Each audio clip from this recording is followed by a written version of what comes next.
All right. Hello, hello, hello, everyone. My name is Diamond Rivera of Diamond Rivera Films, and you're in now to another episode of Live Discussions with Diamond. And today I have a very special guest, all the way from Toronto, Canada, a really, really good, not just a dancer, director, performer, family man, entrepreneur, but man, this guy is truly special. I'm thankful to have him on the platform tonight, the one and only Clifton Cadence. Good evening, everybody. How's everybody doing out there in cyber world? I'm really excited and really appreciative that Diamond invited me on here to have a little chat with you guys. We're gonna keep it really chill. Ask as many questions as you want, but we're gonna get into it. So thank you guys again for tuning in. Absolutely. And again, with this platform, I let all my guests know, if they don't know already, that throughout the interview, we will be having comments that will pop up in real time, and I'll be posting them just like right now. Rob Ah, Briscoe, you know, what's up, Rob? Respect, Rob. Much love, bro. Much yeah, love. man. And it's important, again, is that people understand with a platform like this, having guests like yourself and the previous ones I've had, it means a lot to myself, but it means so much to other people that watch. Because even with the private talks that we've had, it is important that people understand the dancer beyond the stage, because again, we're all human. We all have feelings, we all have emotions, we all have perspectives. But again, it's really important for me to show the people that the dancers they love on stage, the dancers that they revere, they admire, that they're just human like you. They go through their own emotions, they have Absolutely. their struggles. And again, it's about building. It's about, us again, because we always talk about unity, but it's definitely important when a person does have a platform to put those other people in position to be able to share their experiences, because you never know who you can help through your Amen. talk. Amen to that. Yeah, man. And again, I'm here in New York, and you're over there in Toronto. At least before we go all the way, I love to go to the beginning of the story of where everything started. But how are you doing right now in Yes. Toronto? How's everything? You know what? First and foremost, I always give thanks for life. You know what I mean? Give thanks for life. My family and close friends, everybody's healthy, everybody's breathing. So that, first and foremost, that's good. Secondary, we look at, work and the financial situation. Um, Personally, myself and my wife, we've still been working all through COVID. Not sure many of you know, but I'm also a realtor, and Mm, so we do real estate, and real estate was considered an essential service, so we never shut down. At the beginning of COVID, it was very nerve wracking as to what would happen, but surprisingly enough, the market actually is doing awesome here in Toronto. mm. I'm not sure how it is in New York, but it's surprisingly booming, and no one can really explain why. But I give thanks for that, because that's a fortunate thing, because a lot of people are out of work. Yeah. Um, you know, which brings me to the other side of things, the dancing side, which Mhm. we're all missing a lot. Some of us are getting little tidbits of it or trying to make it work. Personally, here, all the schools shut down. Just recently, I think about 2 weeks, a week and a half ago to 2 weeks ago, we moved into what we call phase three of reopening. Yes. So a lot of the schools have reopened. I, however, have decided not to reopen yet, only because I'm still waiting to see what's going to happen. What's going to happen if we're going to, get another crazy outbreak and have to shut down again. Um, Waiting to see what laws they allow us to do, because we still have to maintain social distancing, still Yeah. have to wear masks, and so on and so forth. And in my classes, we get a little, we get hot, we get going. Yes. So I don't want anyone to pass out, have to wear a mask. Other schools are practicing things where even in a regular weekly class, whatever partner you danced with that day, that's the Yes. partner you're with for the entire program, right? So there's no Mm. rotation. Typically in most dance scenes, there's more women than men, and in a class that has that that differentiating ratio of men to women, you rotate, obviously, right? So everyone Yes. gets to dance, but we can't really rotate now either. So if you don't have even men and women, that can be a little difficult as well. But we're trying to cope. We're doing a lot of outdoor classes. I've been having my team practices at my house. If you got some of you, Okay. so I have my guys coming up to my house, and we're getting outside in the grass. Sun is out, and we're just making the best of the situation. So, I mean, things aren't perfect, but they're slowly heading in the right direction, I think. Absolutely. And for me, I can say that in terms of New York, of course, being as one of the first epicenters of this virus, we realized that this virus hit everywhere, including Canada. It wasn't just the States, it was also places in Canada and abroad. And we realized now with our dance community, we were really going to find out who were there, who the people that were there for the people, and the people that were just more of the opportunistic. Yes. And realizing, because again, it is, people can say it's a touchy subject, but it's a real subject. And we see, in my opinion, Canada, even though there are certain places in Canada maybe that don't follow the same structure or formats, just like in the US, we have people that listen, people that adhere to their own rules. But from my perspective, Canada has been one of the leading places that have really stuck by the structure.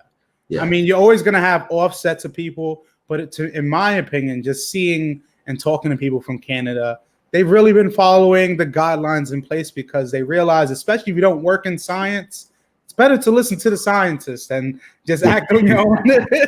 But we had talked privately. I just saw some incidents in Montreal in the St. Catherine area that was just reported that people from socials people were getting sick again. But it's also because people have to understand there is no vaccine and we're about to hit flu season. And then the most dancers, if the weather's not right, don't really want to go out. So, I mean, it's, for me, I always say it's better to be safe than sorry. I agree. 100%. And I appreciate that yourself as a director of Cadence Dance Company, which we will get to the history of that. Yes. But to see that you have taken the initiative to allow your dancers to have a safe space to come to, rather than just fully open up and just hope for the best.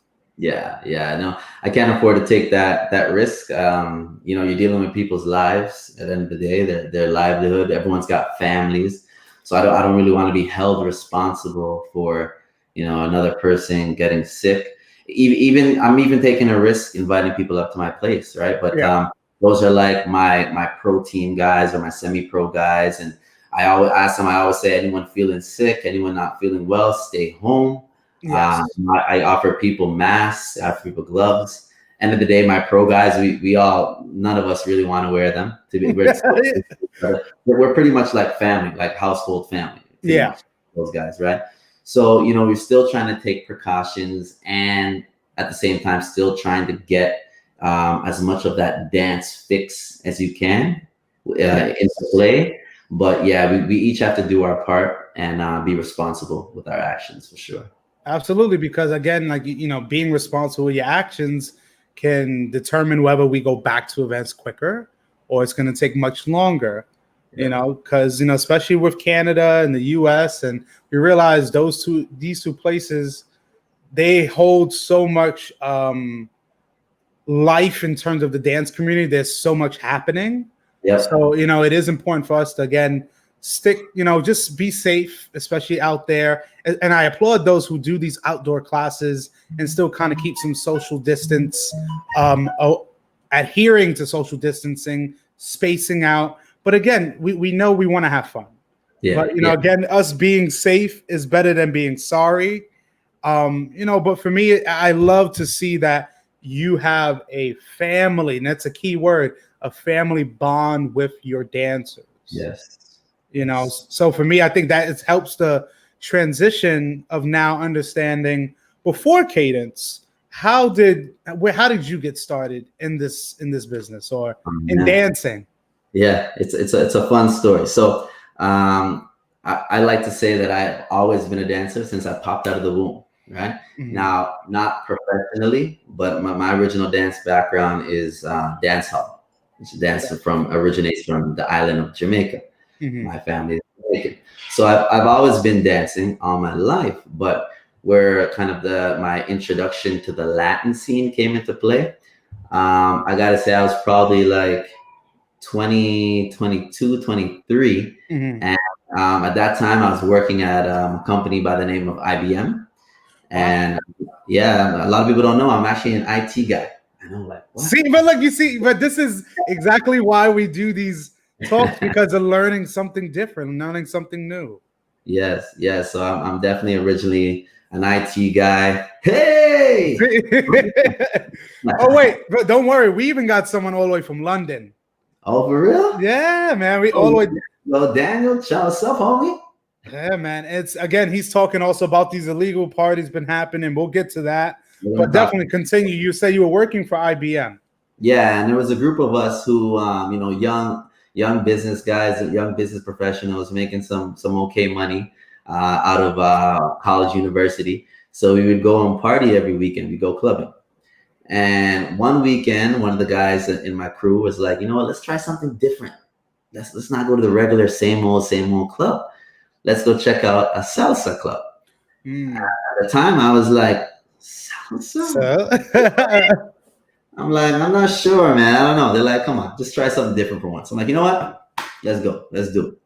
So we went, and again, guys, I'm a very honest guy. I'm straight like 6 o'clock. So my initial attraction in the club when I walked in was, wow, where have these caliber of women been hiding? yeah.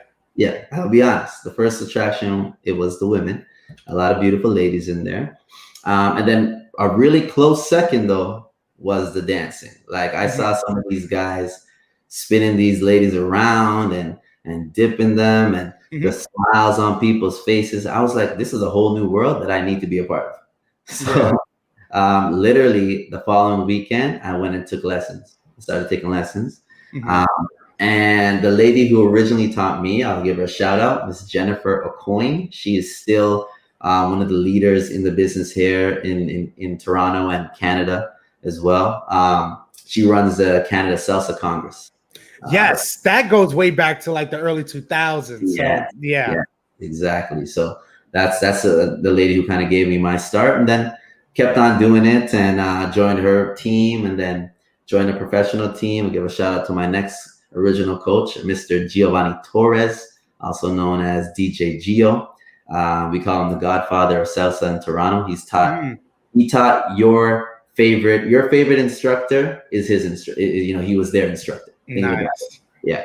So from there, I was working, started teaching as well. Got taught how to teach. And then I was working with one of my longtime friends, who also was one of the guys that we worked at IBM with together. I went out with Mr. Patrick Danquah.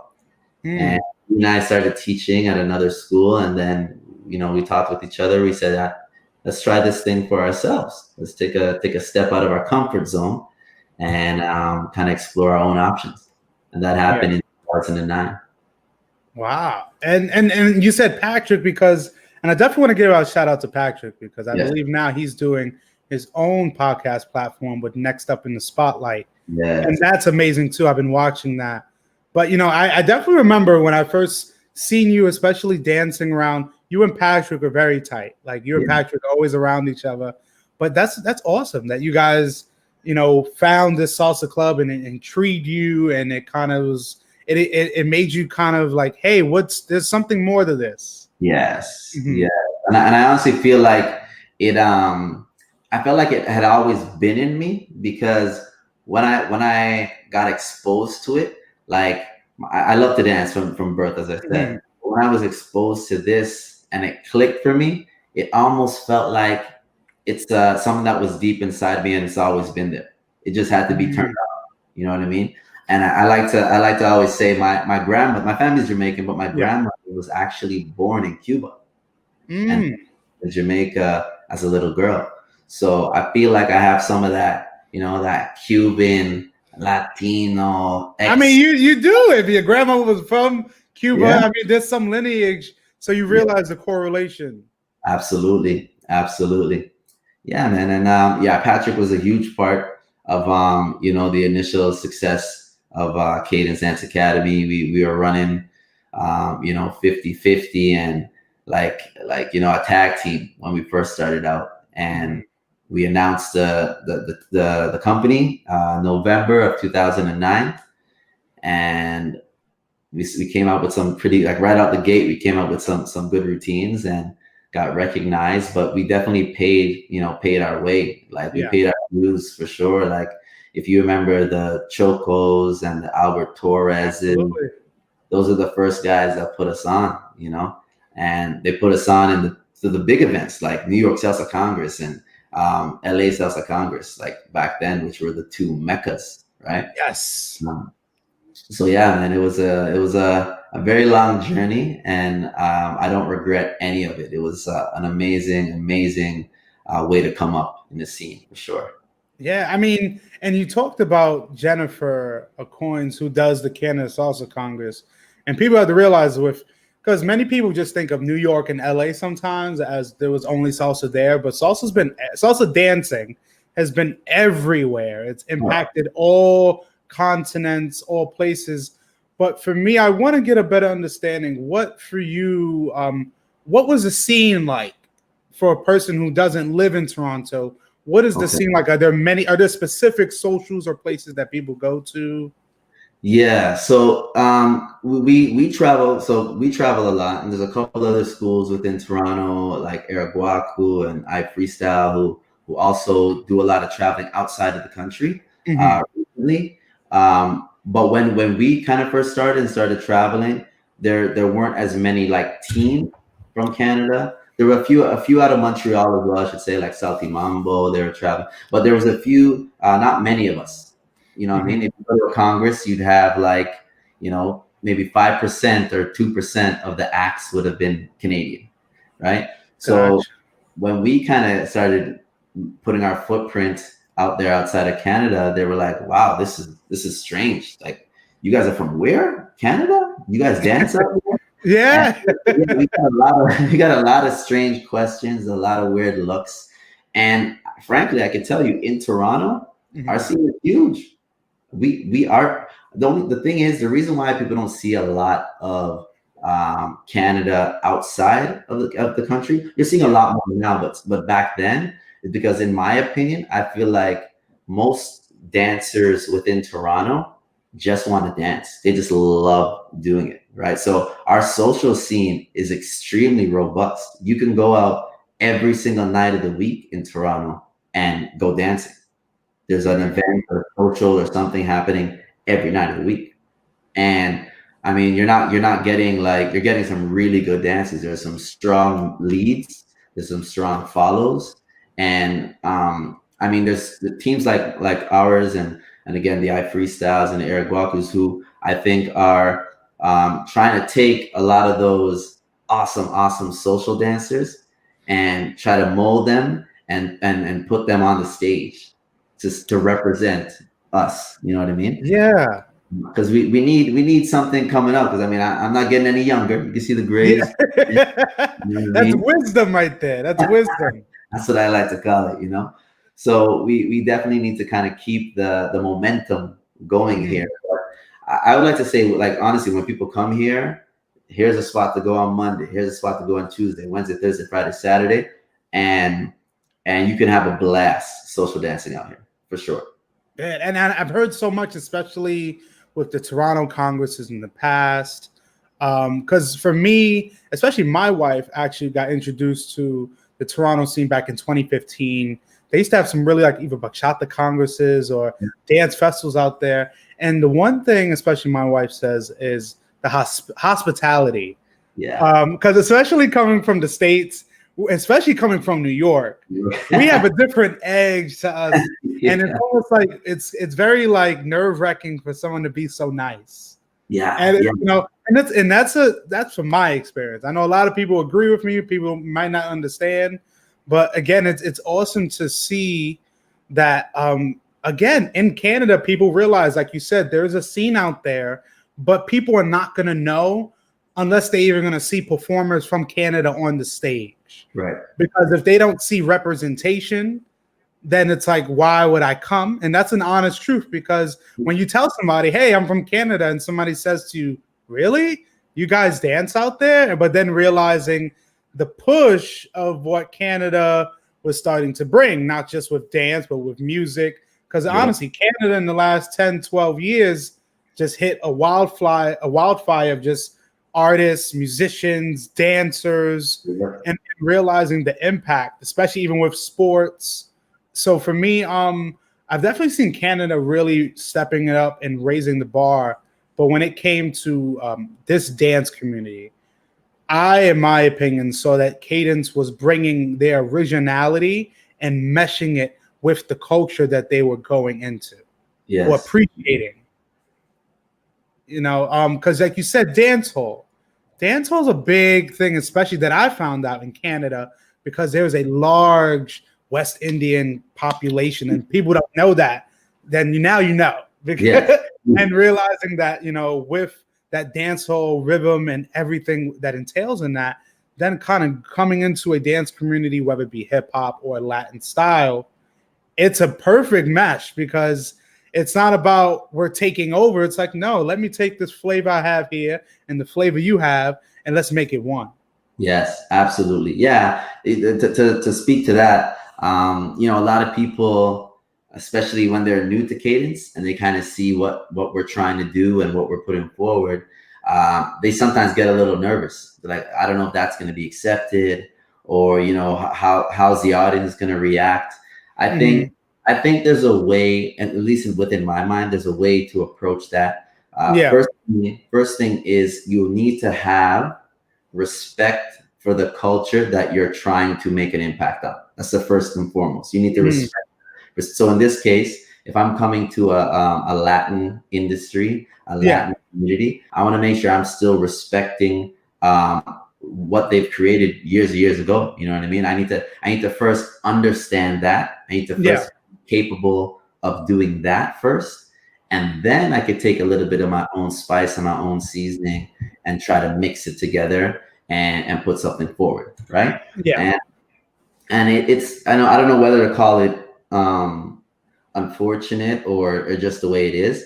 You kind of have to get people's buy-in at some point. Like, you got to put it out there. You know what I mean? You have to get kind of people to say, you know what, I do like what these guys are doing. It's different, but I like what they're doing, and get some form of you know, people that are supporting what you're doing. You know what I mean? And I think that was it for us. Like, when we first kind of came on the scene and we were different from the jump, a lot of people were like, okay, this is interesting. You know, this is interesting. But then I think through our consistency and constantly trying to kind of push things to the edge a little bit, right? I think people are like, okay, yeah, these guys know what they're doing, right? So I think first you got to believe in your product as well, and make sure that whatever you're putting forward doesn't cause any kind of disrespect to anybody and the personality of the culture.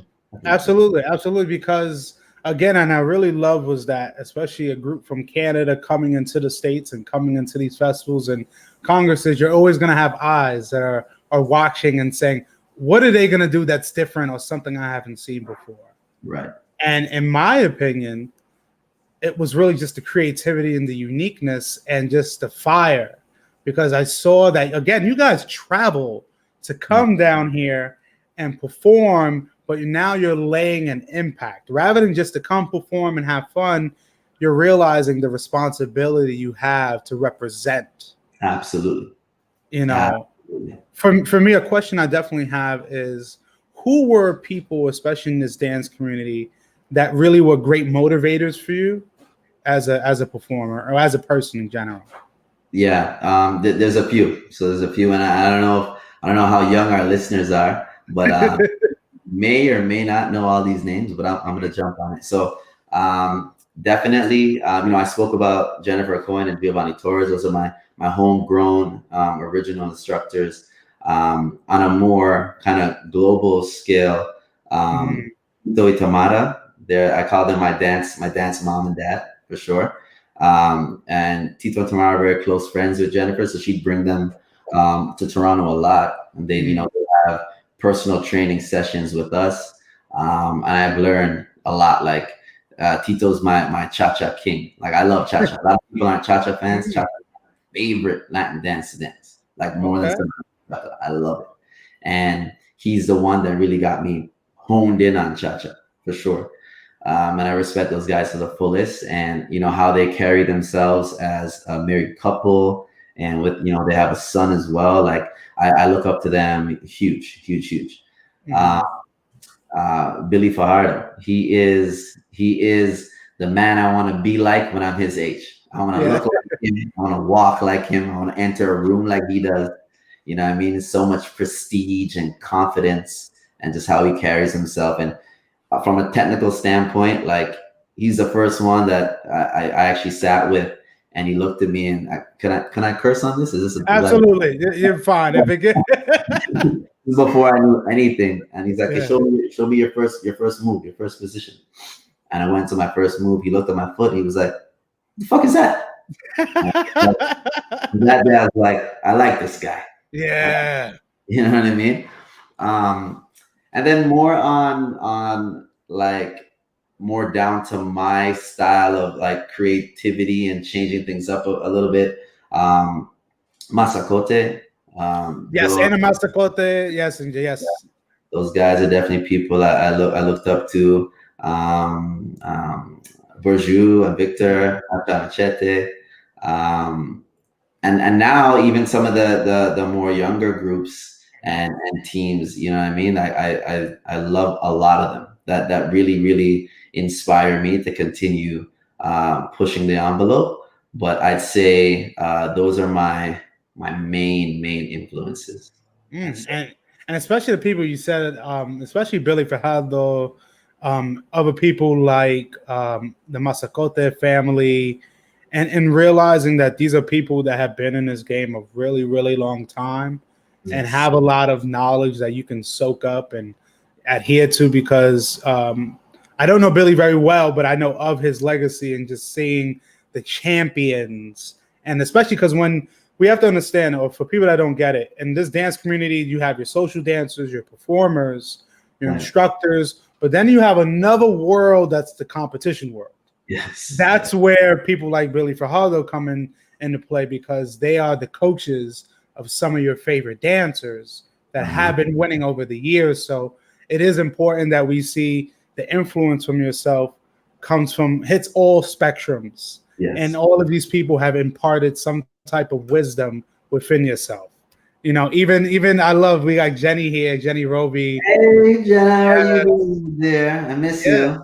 Yeah, it's just like, it's amazing. And from all the way from Boston. Yes. And realizing again, and when I mean the impact was with Cadence, you guys really and still create such fluid choreography. It's like one with the music. But I think what really catapulted you guys, besides the routines, was the social aspect. And what I mean was, off the stage, the people you were very vibrant, energetic, very social with everyone. And I think that gets very lost in translation for a lot of our communities, because there's dancers that we see on stage and we love, but we know nothing about them. Yeah. So for me to have you on here and learning that you worked at IBM, and learning the start of Cadence with Patrick, and learning your inspirations, that right there helps myself, but also the people listening, to say, wow, we have the same people we like, or wow, I didn't know he worked in IBM and in IT. So those things, it shows the humility in you. It shows that you're more than just a dancer. And the question I definitely have is, what congresses or events that you have been to that, could you even give me like your top 5 events? Or just not even, if you can't give top 5, just 5 events that stick right in your mind that you loved in this whole dance scene. Okay. And for me, I have to go back to memories. You know, how the events made me feel, everything from the shows, social dancing, after parties, the turn up, everything, right?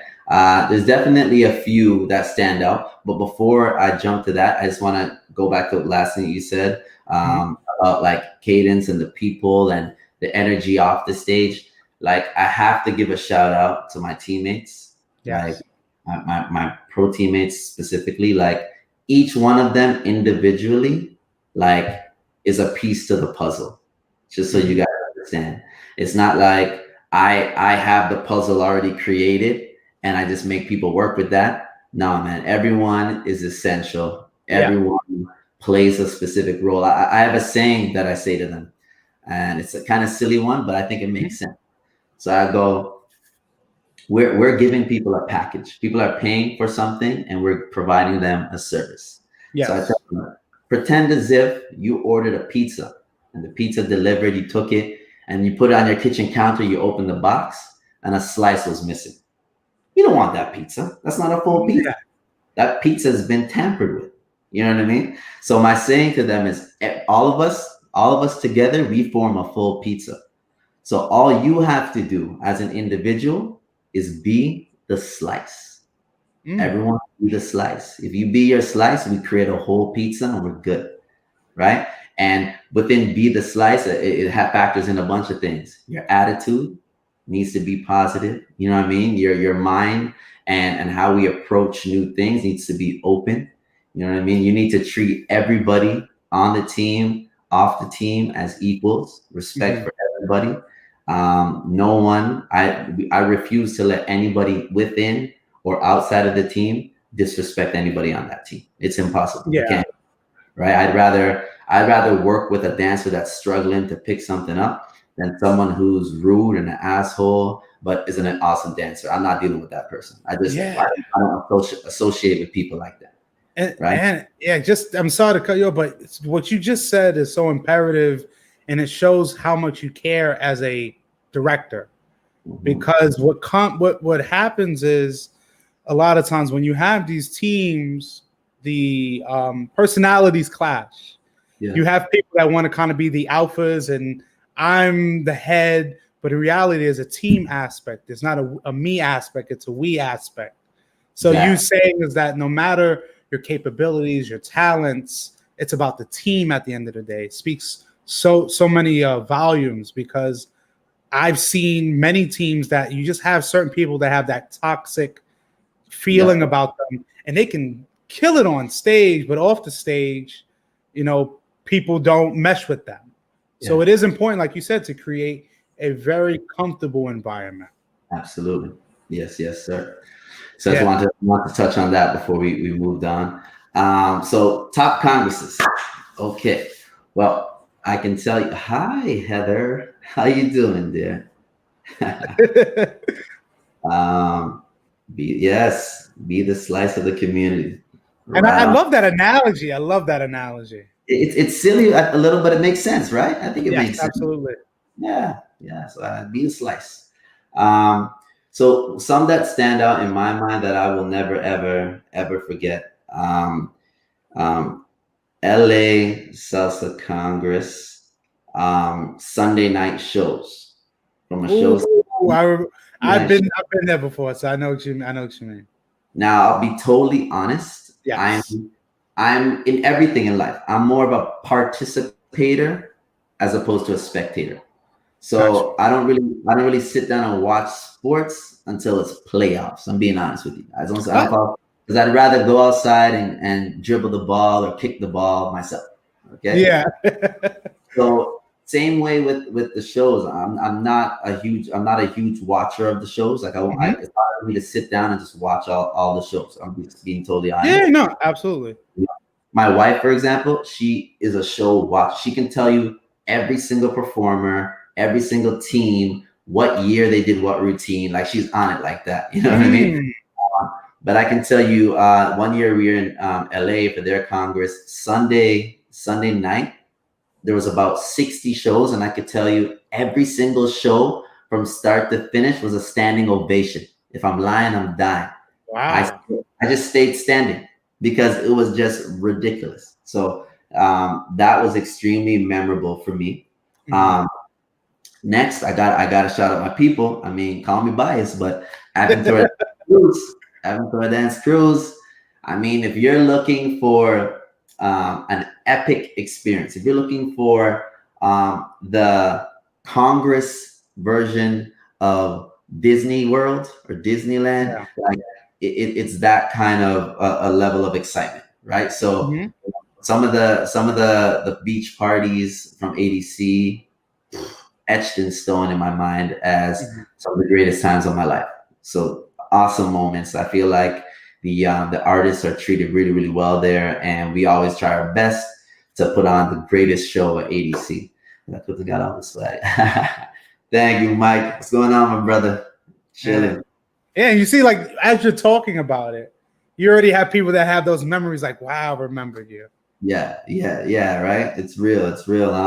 Another one. DCBX. I Yes, love that event. I love with that event. Lee El Granquito and Tanya. Yes, yes, I Yeah, definitely. yeah, I love them. They're an awesome couple. I love them, Lee and Kat, and yeah, the I feel like that event, it's really it can be really really large, but I Mhm. feel like they find a way to keep the intimacy, right, Okay. between the all the people attending, the attendees, the performers. Everyone kind of comes out for that event. Not everyone's not stuck in their room all night. You know what I mean? Everyone's on the dance floor sweating their butts off. So that's another memorable one for me. Um, and one a fairly new one in my mind. I only went for the first time last year, but I think they're only on their third year. Phoenix Bachata Gotcha. Festival. That's with Ed Amaya, Lawrence Garcia, Brandon Odom. Yeah, exactly. Okay. Yeah, Brandon. Yeah, yeah, yeah, yeah. That one is awesome. Like awesome, awesome, awesome. Really, really nice event, intimate event. I find the audience is extremely, extremely supportive. Mhm. Uh, everyone's very, very sincere. The people he has working for him, his staff, awesome, awesome, awesome. What else? Let me think of a couple more. Oh, my people's any touch event. I'm gonna say I knew you were going there. I was waiting for that. I was waiting. CSBF. CSBF. Find me, Rudy, George, Tanya, Bianca, and the after party. No one does a turn up after party like Rudy. I'm gonna tell you that right now. Yeah, we got the animal PJs and everything. You know what I mean? It's Yeah. yeah. You want a party to go to, and one where I really feel like those guys try to go over and above to make the attendees feel welcome and comfortable. Mhm. You know what I mean? Despite what race, creed, culture, sexual orientation you're from, I Yes. feel it's arms wide open, welcoming everyone, welcoming the world. As they say, touch the world, right? Yeah. So, yeah, I mean, I'd say those are probably some of my most memorable ones. And if I forgot and left anybody out, I apologize. No, no, no. It's. I mean, just at least at five, just to see where we were going. But it's really important to know, like you said, remembering people like Rudy and Bianca and Ataka, Lemana, and realizing this is a group. Because myself, thankfully, season 3, I'm having it with Rudy. He's our first guest. But for me, I think it's very important that I have people like you, that I have people like Edwin, that I have people like Rudy, that I have people that I feel are so important to our culture, whether it be on the salsa side, bachata side, dance overall. For the people in my dance community that I've seen over the years, it's important that we understand how much you appreciate other people, because Absolutely. sometimes there's a misconception that these artists only focus on themselves, and that is a big misconception. And realizing that these other events that you attend, how much hospitality they give to you in order for you to come back. Yep. Yep. And it's people like Island Touch that really, I would even just say, just push the envelope. They just keep it real, and they just grow and they grow. And I have noticed, especially with the events, they do as much as they can to keep their attendees happy. Yes. And but also having people like yourself and Cadence who do attend these events, it gives a little more energy to that, because you have people that really are about the culture and Right. really are just there to help other people. I mean, to see your group, and I'm gonna name two specific people that I really love from you, and it's two females. Yeah. Bria and Christina. Those two for me, I remember I met them maybe 2016, 2015. But honestly, man, those are some electrifying dancers, and to have that collective of people with yourself representing Toronto and coming to Chicago, going to the DR, going a lot of places downstate, it really shows that you represent extremely hard, but now you built that connection with another powerhouse. And then you guys are working together instead of working separately. Exactly. Yeah, you hit the nail on the head. Just to touch on those two, like those two young ladies, they're my daughters, like legit. They're my I tell them they're my daughters, and like that's your biological. I'm like, it might as well be. It might as well be. Yeah. I mean, like I've known Christina since she was 6.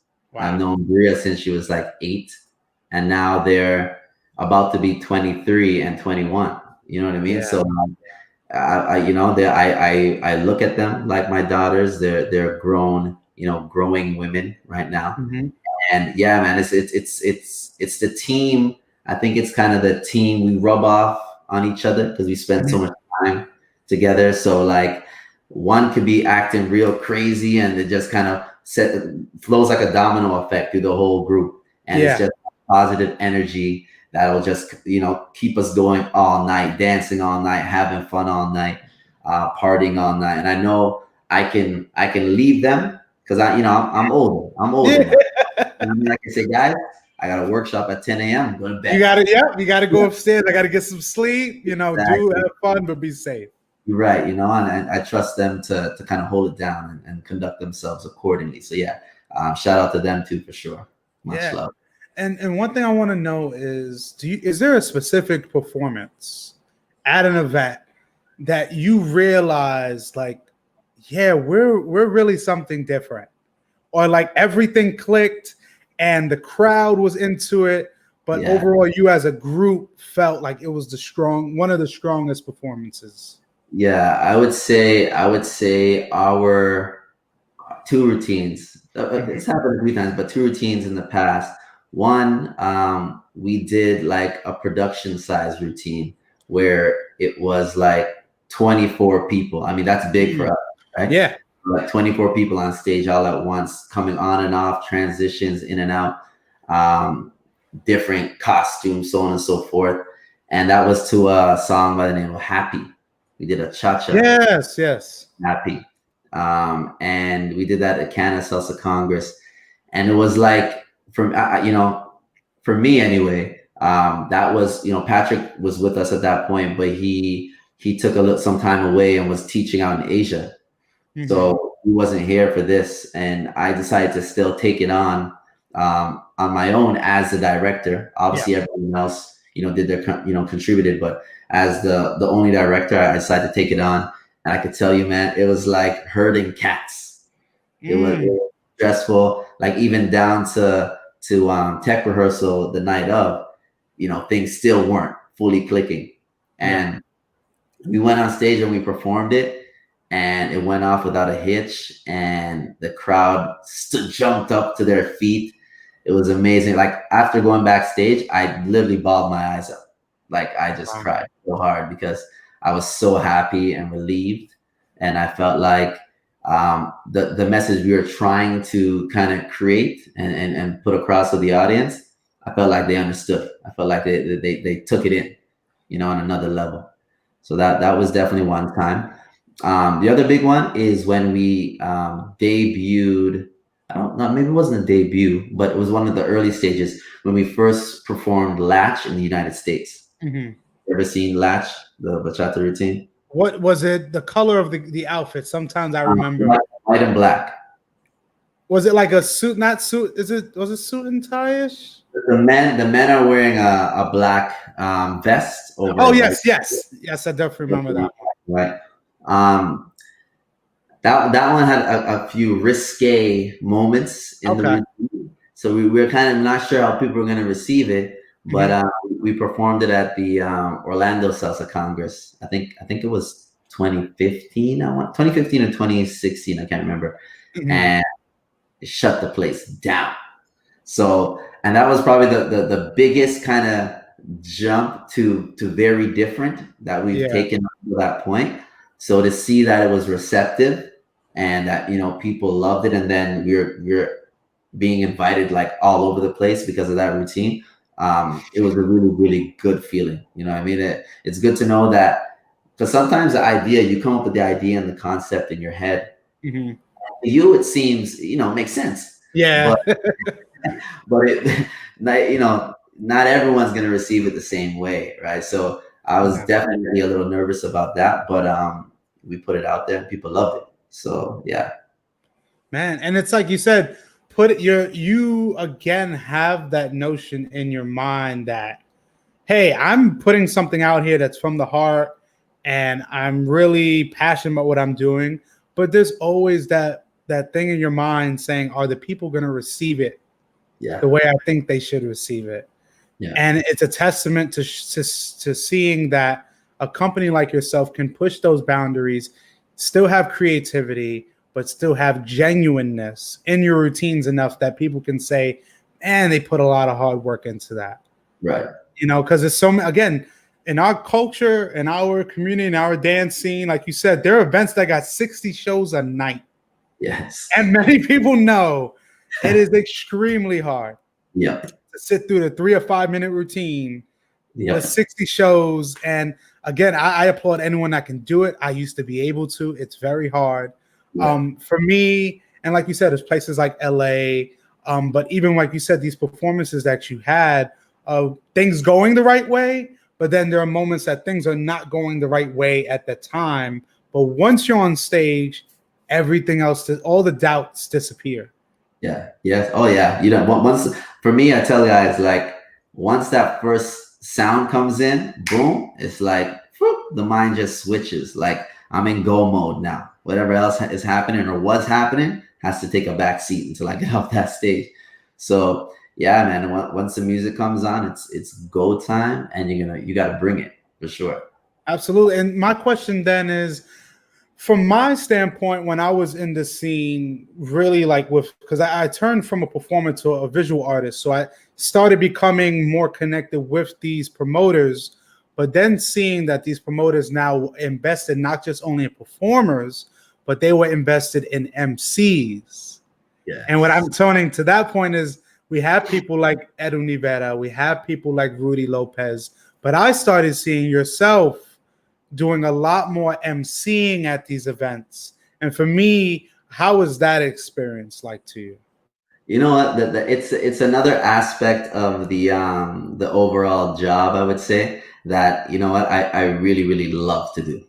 Like, you know what I mean? If I don't want to be that guy necessarily on stage where, you know, the audience is like, you know, it's probably time he stops now. I'm thinking about myself. You know, I don't want to be that guy. So I could see myself at some point, you know what I mean, transitioning to emceeing and just teaching workshops. Maybe I don't know, I'm just throwing something out. But I could tell you that it wasn't something that I had any idea or interest in necessarily doing when I came into the scene. You know, I got kind of put in a position where, you know, the opportunity presented itself, and I'm like, you know, sure, why not? Let's give it a shot. And I don't know, another thing that you guys might not know about me, but I'm also a dancehall recording artist in the past. So I've been on the mic performing in front of large groups and concerts, and you know, talking in front of large bodies of people for years.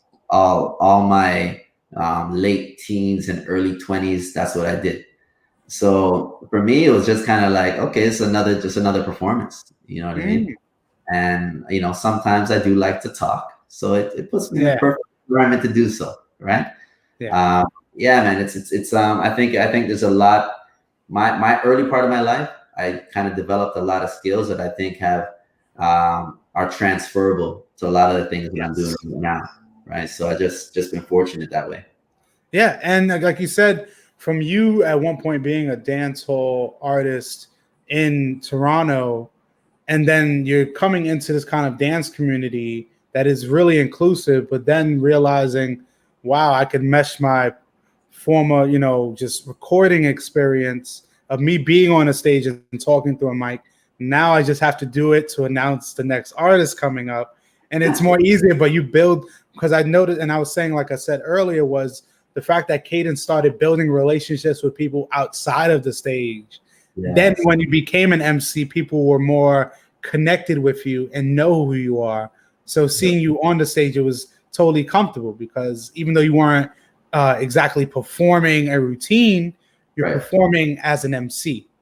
You're giving the people, because again, people don't understand too, MCs have a very interesting job, because it looks like everything is fun, but behind you have to make sure the times are going and things are running, the flow, everything is flowing. You have to know which artist to say next, because sometimes there's a switch. So I mean, and if there's something happens and you got to buy time, or you got to make a quick decision in your head, how do I fill this gap for whatever was supposed to happen that's no longer happening? How do I fill this gap? How do I keep the audience engaged? Yeah, it's not as easy as just, and next we have,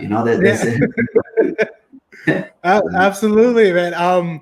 Again, from my personal experience, I've seen your work on the stage as a performer, but on the stage as an MC. And I think the key word is comfort. You look comfortable in both aspects when some people are not able to, because I realized a lot of my favorite dancers are really kind of introverts. Yeah. And it's in a weird way, it seems like you're in a environment that is supposed to appreciate extroverts, but you actually have some of your favorite dancers that they'll perform and dance a little, but they're more comfortable upstairs in their rooms getting ready for the next day. So for me, it's like, it's a healthy balance, because people have to realize, these dancers that we love are human beings, and they have their own battles. They have their own gripes. They have their own lives outside of dancing. Yeah. And especially now when you have a family, there's something else you have to look after, because being that performer who can go all these places at one point, and even before COVID, when you have a family, you have to think ahead. Yep. Because I've known dancers that travel and they're away from their families, but I also know other dancers that know that balance of when to work and when to be, a family person. Yeah, that you make a very good point. Andrea and I, and she tries to keep me really, to a strict schedule. We have to know when to say, okay, we could travel this month, but then we're gonna have to take like another month off here, and then maybe start traveling again, just to make sure, because like you said, we got 2 little ones, right? What's going on, my brother? What's up? We got 2 little ones that definitely still need our time, attention, and affection. So we got to make sure that we are there as much as possible for them. But I also got to shout out real quick. If it wasn't for our family, our families are so supportive and so helpful. We would never be able to do what we do, hands down. Like Andrea's mom, Grandma Judith. Hey, I'm sure you're watching. She's awesome. She watches our kids a lot when we're not there. My mother as well. Hey mom, how's it going? My sisters, big up Trisha, Michelle, what's going on? They're always willing to step in. And if we say we're going to be gone from Friday to Monday, and they'll literally like, okay, I'll keep them Friday. Okay, I'll take them Saturday. Okay, I'll keep them Sunday. So around a little bit, but they also got a lot of cousins. So my siblings got cousins. So they're always with someone their age that they can entertain and that can entertain them, right? So it's a blessing to have a support system like we have, because honestly, without them, this would not be possible, for sure. Yeah, and again, family is very important, and especially now that kind of helps me transition into kind of the closing, and a lot of the remarks and questions that I have for yourself was, now, especially in our dance community, this COVID thing, the quarantining, the COVID disease has really hit our community hard. Yes. A lot harder sometimes than other people, but it's hit or it's affected our community immensely because, like I've told you before, dance and our culture revolves around connection. It revolves around us being social with so many people we know and so many people we come in contact with from other places. Yep. And realizing that when this originally happened, and the cases were from China, then actually people don't realize it actually migrated mainly from Italy and other European countries. Right. And realizing, again, with dance being worldwide and global, we started seeing different countries or places trying to reopen in their way, and again, not realizing the full impact of this. Yep, indeed. And, you know, for me, it is important to understand from an artist like yourself the effect that this virus has had on your hometown, and the places around you. Yeah, you know, it's true. It's I think from a city to another city, the difference in the impact can be so great. You know what I mean? Mm-hmm. Even at cities as close as Toronto and Montreal, like the impact could be so different.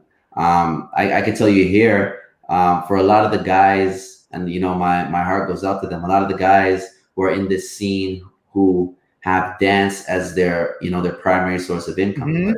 A dance school, or you know, you teach out of a, you know, some kind of center or something, or you're a traveling artist, or you're a traveling DJ or a traveling MC or whatever. That got stopped cold turkey for everybody, right?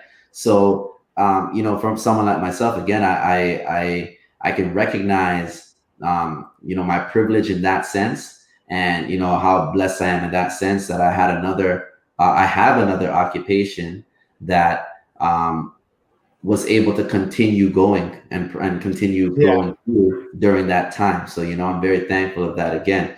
But yeah, man, locally here, we all, like everyone else, we all had to shut down. I know within my own school, we have a number of members, and I know some people it was hurting them to their core, their soul, that they couldn't see, you know, the people that they see on a weekly basis. Yeah. Like we spend more time in my studio, and we're kind of more of a family than people and their biological families. Yeah. You know what I mean? So I got I talked to a lot of people. You know, checked up on my students, and those who live, some people live by themselves, and you know, in small condos, and you know, they couldn't go visit their parents because their parents are older, and they were afraid that, you know, they might be more susceptible to getting something. So they're literally locked inside their, you know, their small condo for the past 3 months. No dancing, no seeing anybody, no socializing. So, you know, outside of it affecting, you know, the dancer or the director directly, it's a chain of events. It affects students, you know what I mean? It affected students and their families and their parents and so on and so forth. So I think it definitely hit a chord with many people on a negative way. But I do think a lot of the schools locally tried their best to make the best of a bad situation. So like I said, we were doing outdoor classes, or we had Zoom parties where we didn't even dance. We just kind of jumped on Zoom and checked on each other. How you doing? Yeah, that's been a new thing hitting now. Yeah, you know, tell some jokes. Some people we had drinking parties, like everyone's getting drunk in front of their laptop, just to kind of keep our sanity. Yes. You know what I mean? In hopes that this thing will blow over sooner and we can go back to how things were before pre-COVID. But I think we can all see that it's not going to just be like that and go back the way things were. It's going to be a process, right? Yeah. And a lot of people everybody's still trying to work through it. So again, like I said, the ones who are affected on a financial scale, you know, that in itself is extremely difficult to deal with. But then, you know, you have to look at the mental aspect and the emotional toll that is taken on people as well. Because like you know, dance, especially if you're not like a performer, you go and you take classes and you go social dancing, that's a release You know, Yes, it that's truly is. a thing to get rid of stress, to get rid of your anxiety, to unwind after your crazy job is just Mhm. stressing you out. And they no longer had that. So imagine someone just said, "No, you can't have that anymore." Boom. That's gonna hit a lot of people in a heavy way, right? So Yeah, and you touch it so perfectly because, like I said earlier, people have to understand that the person, once they get off the stage, people deal with their own demons and realizing dance is an escape from some people's realities. But yep. then when dance is kind of, in a sense, taken away in terms of just being social with someone else, you saying you have friends and dancers that live alone. And for 3+ months, they were isolated because of something that was out of their control, Exactly. and realizing you can't see the people that you love all the time or as much anymore, but you also now have to take stricter precautions because it's again about keeping other people safe. Yes. It's not about you. It's about you and everyone else. And Yeah. realizing because we're in our dance community and we know how it goes. We go to festivals and congresses where there's 300 to 600 people in one room. And like this is this is Right. why I can tell people as a visual artist, I can wait Right. because I don't want to have to worry about traveling somewhere that I know it probably is not taking the best safety, and then me coming home and God forbid infecting my family Right. and Yep. realizing because for me, I've been one of the people, very vocal people, strategically and understanding what's because again, like you said, Canada right now, I believe Toronto's on phase 3. Yeah. Yeah. So Right. you guys are doing it slower and I think better. A lot of places, especially certain places, New York has gotten a lot better, but people in New York also are very naive and think it just goes away when Yeah. it really doesn't. But also any other place in the US, there are people or states taking the great precautions. But then there's also people in our dance community that I have to say, in my opinion, there are a lot of people doing it the right way and focusing on safety first. But there's also a lot of dancers that I've met, that I've filmed, that I've worked with, that from looking at their actions, I personally can associate Yeah. myself. And I'm not saying you, but for me, saying like, I respect my truth so much and I respect other people that me seeing that you really don't care and it's Yeah. more about a monetary grab, it upsets me, but it makes me understand who you are as a person. True. And for me, Very. it's not about writing every post of every person that does an event, but I want to get the clarity. So when I do ask you if you had an event, what did you take safety first? Right. Or did you take the smiles and the money first? Yeah. It's Because very good. again, it's Very because valid question. yeah, and it's true because during these tough times, like you said, you're lucky that you were an essential worker during this time and you still were able to work. Like other people were not. Right. And so many people were affected by this, either family members, economically, financially. And we realized that again, like you said, this isn't going anywhere anytime soon. So I think for me, I tell people rushing into doing these events, no matter where you are, it can be in Montreal, Florida, or California or Arizona. It's about holding the people accountable just like you'd want them to hold you accountable. Yep. Because I would love to go to events and film, but I personally don't feel comfortable now. I want to in the future, and I know, and I want to see Cadence performing in so many places, but I respect that you also take the safety into precaution. Have to. Have to. Yeah. Like, I mean, look how many lives it has taken. Yeah. You don't want to be someone. You don't want to be a contributor to that, right? If anything, you want to try to do as much as you can within your personal power Yeah. to prevent something like that from happening, right? So, yeah, for now, I'll be here in Toronto at home until things ease up a bit, for sure. Absolutely. And at least now we're going into the closing. And again, I really appreciated that we could have this talk. And like I tell a lot of my guests, this is our first interview, but it's definitely not going to be our last because I would love to have you on later this year catching up. But before we go and everything, the two things I would love to know is what is the plans for Cadence in the future? And what are some last remarks that you would love to leave myself or messages that you'd like to leave myself and the audience? Okay.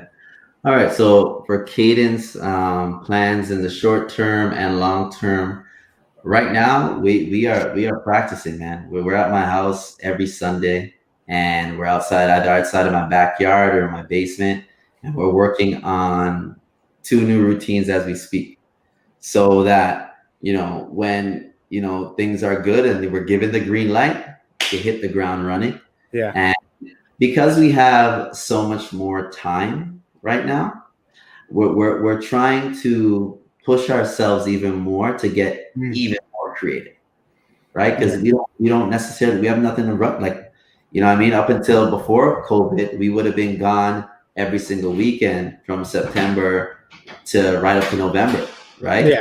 But we're not now. So we're going to take that time and do what we need to do, right? Yeah. To get things done properly. My daughter just snuck inside here. Oh, no worries. No worries. You're a family man. Yeah. So we're working hard in the short term. In the long term, we just want to try to continue to do what we do and do it to the best of our ability. Continue representing Toronto, representing Canada, the entire Latin dance community to the best of our ability. We feel like we have somewhat of a pretty good formula and an awesome group of people to work with. So yeah, man, we just got to continue getting those opportunities and trying to keep smiles on the faces of the attendees. That's our plan. Absolutely. And at least before we go, is what message would you like to leave us with? Man, this one, there's so many crazy things going on right now, and we don't have time to go into all of them. Yeah. But if I can summarize it all, yeah, is be nicer to each other. Life is way too short, as we can see. What are you really upset about? Be nicer to your fellow man. Respect each other. Consider everybody's past experiences and difficulties they might be dealing with at the present moment, and just be nicer to people, man. I think that's the main thing that this world needs right now. This globe needs a great big hug.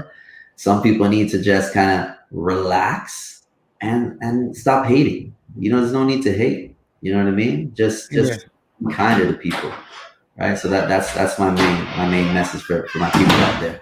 Absolutely. And at least before we go, I would love for people to kind of get some contact information on how they can reach you and see what you and Cadence are up to. Absolutely. Check us out. Social media would be Instagram at Cadence Dance. You can check us out on Facebook, Cadence Dance Academy. Our website, www.cadencedanceacademy.com. For myself, I'm all over the place. Check me out. Clifton Cadence. Instagram, I am _dancing realtor. So yes, absolutely. I'm extremely thankful and honored that we can have this type of discussion, because again, when we're at festivals and congresses, we're always going somewhere. So having, honestly, even with this quarantine, has been a blessing for me, because I got to know some of the dancers I really admire more and understand how much we do have in common, what we do care about, the similarities, and understanding that, again, we're all just human beings with a heart. And like you said, you just want to see people be nicer to each other. And that's really something that I hold true. I think people, even besides being accountable, should be much nicer to their fellow man or fellow woman, the fellow human being beside them, because you never know who's going through what, And again, I appreciate you, Clifton, and your family, because your Cadence family, your regular family, because again, we realize in this day and age that, it is important to be with your loved ones. It's important to care for those who are in need, and to do things that are going to make the world a better place. So I think with your company, with your family and core values, you are at that point. And I know, I hope when we do come back into the scene of in the future, again, it's going to be a new normal. But I definitely hope to see you in the future and reconnect and make some magic. Like I've told people too, my plan is to go to Canada. I went to Montreal to film. I definitely will come to Toronto and do some work out there. Absolutely. Anytime, ready, brother. Anytime. And I don't mean to cut you, but I got to give you a shout out too, because you're doing an awesome thing here. Giving artists a platform to do something a little different, because typically our platform is to go on stage and dance, right? But this, like you said, this is a platform for people to really kind of get to know the real us. Not that what we see on stage isn't real, but there's just so much more to us, right? We're human beings like everybody else. We have ups and downs and good days and bad days, parents and families and kids and brothers and sisters, just like everyone else does. So I truly appreciate the opportunity, and I thought this was awesome. Thank you. No, I definitely appreciate it. And like I told you before, was that for me, it's about comfort. It's about having a simple discussion, not putting someone in the spotlight, not catching someone off guard. Like I tell you, I don't even write questions. I just feed off of you, because what you give me is what you'll receive in return. And again, I thank you so much, because in the future, when we do have these events, I really want to start working on still doing this, but going to these events and catching artists like you right when you come off stage. Tell me about so that's my vision in the future, because I want people, the world, to see what the North, the upper North and the downstate, what we really have to offer as people. So again, I thank you, Clifton. I hope you and your family are staying safe up north. I hope to see you in the future. And again, I thank you so much for taking the time out. I thank the audience as well for tuning in, the people that got to message you, and we're probably going to get more comments after, but thank you again, and we'll definitely see each other in the future. God bless, my brother. Thank you so much. Thank you. Take care of yourself, take care of your family, and everyone else out there virtually, take care of yourselves too. See you guys at the next Congress, where we're going to kick some ass, sweat our asses off. Okay? Absolutely. Stay tuned, and we'll see you another time. All right. Peace out. Peace.